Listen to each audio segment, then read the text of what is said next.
Et mon invité politique aujourd'hui, c'est Pascal Vittori, président du parti Tous Calédoniens. Bonjour Pascal Vittori. Bonjour. Et bienvenue sur NCI.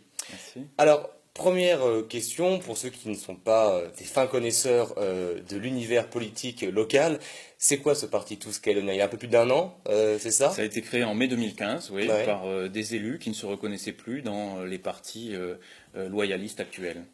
Qui Alors, compose ce parti? on a, je suis le président, Ouais. le vice-président est Wilfried Weiss, le maire de Koumac. Mhm. On a avec nous le leader de l'opposition, à la fois Lionel Brinon. Mhm. On a des élus sur Farino. On a des élus sur Thio, les îles Loyauté, enfin voilà, des anciens membres fondateurs du LMD, et donc des gens qui ont des compétences de terrain et qui ont souhaité nous rejoindre pour créer quelque chose de nouveau. Un parti plutôt centriste, voire même totalement centriste. Alors, c'est Ou droite modérée. le parti, oui, c'est plutôt un parti de droite modérée. Mhm. Moi, personnellement, j'ai une affiliation nationale qui est une affiliation centriste. Oui. Avec l'UDI? Alors, au sein de l'UDI, je suis le représentant d'Hervé Morin, donc Ah oui. le leader du nouveau centre. Mais alors, dans le paysage, je veux dire, local, vous avez aussi, peut-être que vous êtes toujours membre du comité de coordination des Républicains? C'est toujours le cas? Alors, j'ai été membre de ce comité de coordination. Il se trouve qu'aujourd'hui, il n'est pas très actif. En fait, Non. il y a un groupe des Républicains qui est actif au Congrès, Mhm. mais le comité de coordination lui-même n'est pas très actif. Et est-ce qu'il y a des élus républicains chez vous, dans votre parti? Alors, nous comptons dans nos rangs des Républicains, effectivement. On a les deux tendances de la droite, Mhm. c'est-à-dire le centre droit, et la droite, c'est-à-dire les Républicains. D'accord. Le parti qui apparaît comme le parti centriste du territoire, c'est Calédonie Ensemble. Vous n'êtes pas chez eux, pourquoi? Alors, je ne suis pas. J'ai été à l'Avenir Ensemble, Oui. comme pas mal de gens de Calédonie Ensemble. Ça fonctionnait bien à partir du moment où le pouvoir était partagé. Vous voyez, entre plusieurs leaders. Il y avait à l'époque Marie-Noël Temmereau, Ouais. Harold Martin, Alain Descombelles, Didier Leroux, Philippe Gomès. Ouais. Et donc, tant que le pouvoir était partagé entre plusieurs personnes, de poids à peu près équivalent, ça fonctionnait. Voilà. À partir d'un moment, il y en a eu un qui a voulu prendre tous les pouvoirs. À ce moment-là, ça s'est cassé en deux, en 2008, et donc Philippe Gomès a créé Calédonie Ensemble. D'accord. Trop gaulliste pour vous, si je résume. Ben, trop autoritaire surtout. Vous D'accord. voyez, moi, j'ai pas une vision verticale de la politique et de la société. Je ne pense pas que les ordres doivent venir d'en haut. J'ai une vision horizontale de la politique et de la société. Je pense qu'on est tous des citoyens, qu'on est tous responsables, qu'on a tous notre part de travail à faire pour que notre société fonctionne bien. Et donc c'est comme ça que je vois les choses. Je ne suis pas au-dessus des Calédoniens. J'ai une expérience politique, j'ai une expérience des institutions que je mets au service des Calédoniens. Très bien. Alors, est-ce que vous pourriez nous en dire un peu plus sur le programme de Tous Calédoniens? Oui, bah écoutez, C'est quoi les grands axes? puisqu'on est des élus locaux, on a tendance à proposer des solutions qui soient des solutions plus concrètes, plus pragmatiques aux Calédoniens. Et donc les grands sujets qui préoccupent aujourd'hui les Calédoniens, qu'est-ce que c'est? C'est la crise économique, c'est la crise sécuritaire, Ouais. et puis c'est l'avenir de la Nouvelle-Calédonie. Et qu'est-ce que vous proposez sur ces différents points-là?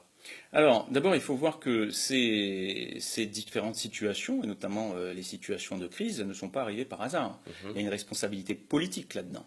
La crise économique, par exemple, on était au départ, on avait affaire à une crise du nickel. Oui. On connaît Ça. les crises du nickel en Nouvelle-Calédonie, on en a passé beaucoup, et en général, ça dure quelques années. Et puis, si les choses sont bien gérées, si on a un gouvernement qui fait des propositions et qui valorise l'économie hors nickel, ça se passe bien. C'est ce que j'ai connu, moi, en 2008. Je vous rappelle que j'étais en charge du budget au gouvernement quand il y a eu la grande crise internationale et qu'on n'a pas connu la situation de crise qu'on connaît actuellement. On n'a pas connu les grands licenciements qu'il y avait en Australie, qu'il y avait en Europe ou qu'il y avait aux États-Unis. La situation qu'on connaît aujourd'hui est une situation catastrophique.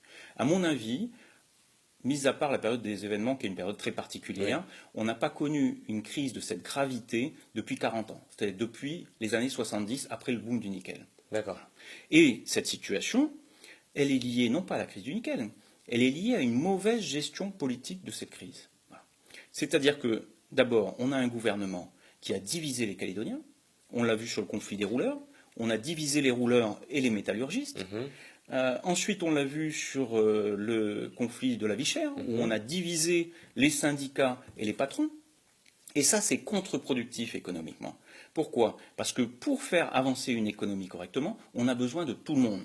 On a besoin dans la mine des métallurgistes, mais aussi des rouleurs. On a besoin dans l'économie hors nickel à la fois des patrons, mais aussi des syndicats. Voilà. Ensuite, qu'est-ce qui s'est passé? On a un gouvernement qui n'a pas donné confiance aux Calédoniens. Premièrement, quand le gouvernement se met en place, le gouvernement Germain, on assiste à 3 démissions successives du gouvernement. Ça dure 3 mois.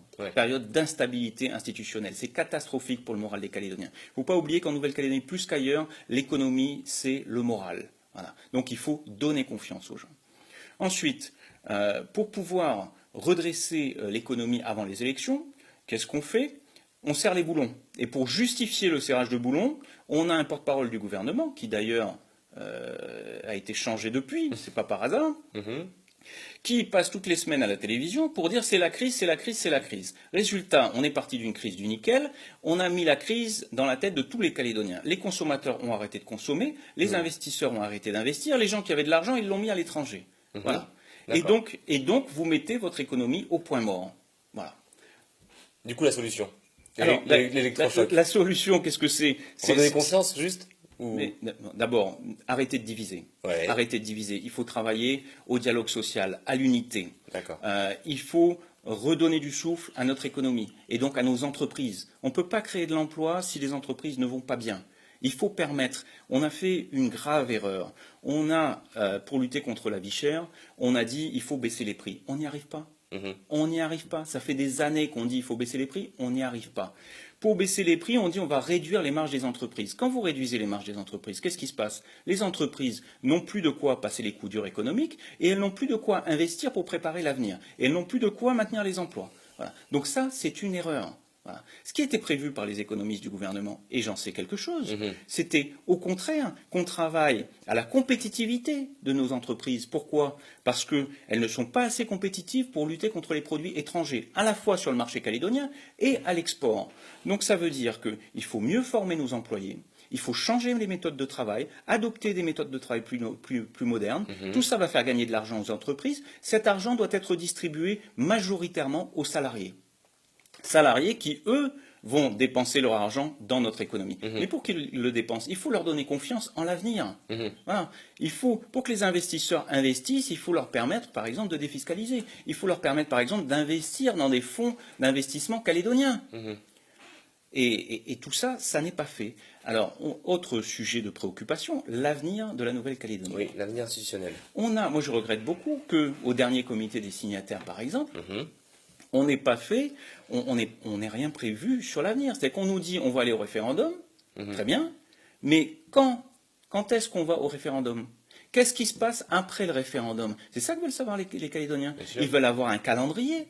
Quand vous investissez, que vous achetez une maison, vous prenez un crédit sur 15 ans, 20 ans ou 30 ans, vous voulez savoir si dans 15 ans, vous allez toujours être propriétaire de votre maison, si vous allez toujours pouvoir payer vos traites. Et pourquoi c'est cette question selon vous? Mais parce qu'il n'y a pas, je ne sais pas, il n'y a pas de volonté, en tout cas des partis politiques qui participent au comité des signataires, de mettre en place ce calendrier et de donner ces explications aux Calédoniens. Peut-être à cause du jeu politique, justement. Le problème, c'est qu'on est toujours dans les coups. On est toujours dans les coups. C'est-à-dire qu'on fait des coups politiques pour se faire réélire la prochaine fois, et on n'a pas de vision économique, on n'a pas de vision sur le long terme pour la Nouvelle-Calédonie. Voilà. On n'explique pas aux Calédoniens ce qui va se passer dans les 20 ou 30 prochaines années. Parce que c'est ça qui est important. Et vous craignez qu'on se retrouve un beau jour, nez à nez avec le référendum, sans l'avoir préparé. Mais c'est exactement ce qui va se passer. C'est qu'on va se retrouver au référendum, on voit bien, ça va faire monter les tensions. Ce que j'ai pas dit tout à l'heure également, c'est que quand on a une crise économique de cette ampleur-là, on a du chômage, on a des licenciements, on a des jeunes qui, au lieu d'aller travailler, traînent dans la rue. Et quand ils traînent dans la rue, qu'est-ce qui se passe? Eh bien, ils sont confrontés à tous les délinquants de la rue. Voilà. Et donc, ce phénomène de délinquance s'amplifie avec la crise. Et c'est bien ce qu'on constate aujourd'hui. Et donc, on ne peut pas rester dans cette situation-là. Aujourd'hui, le phénomène de délinquance aggrave les inquiétudes sur l'avenir. On va arriver au moment du référendum avec les problèmes de délinquance, avec la pression qui va monter politiquement. Les indépendantistes d'un côté vont essayer de défendre leurs opinions, les loyalistes de l'autre côté vont défendre les leurs. Tout ça, ça va faire peur aux investisseurs. Ça veut dire qu'on va traverser des années sans investissement, sans consommation. On va mettre toute notre économie par terre. C'est ça qui va se passer. Voilà. Tout ça à cause d'un jeu politique qui Tout sert ça l'intérêt parce de qu'au lieu de construire l'avenir et de quelques prévoir ambitions. des solutions sur 10, 20 ou 30 ans, on préfère faire des coups politiques pour Ouais. être sûr de se faire réélire la prochaine fois. Alors, quand on parle de vie chère, eh ben, on met une rustine là. Ensuite, on fait un petit cadeau sur la fiscalité, comme on a vu ces derniers jours au Congrès, juste avant les élections, pour essayer de gagner quelques voix. Mais sauf que ça fait pas une politique économique, ça fait pas une politique d'avenir pour la Nouvelle-Calédonie. Il n'y a pas de vision. Très bien. Pascal Vittori, la question cruciale que j'aime à poser en ce moment à mes invités.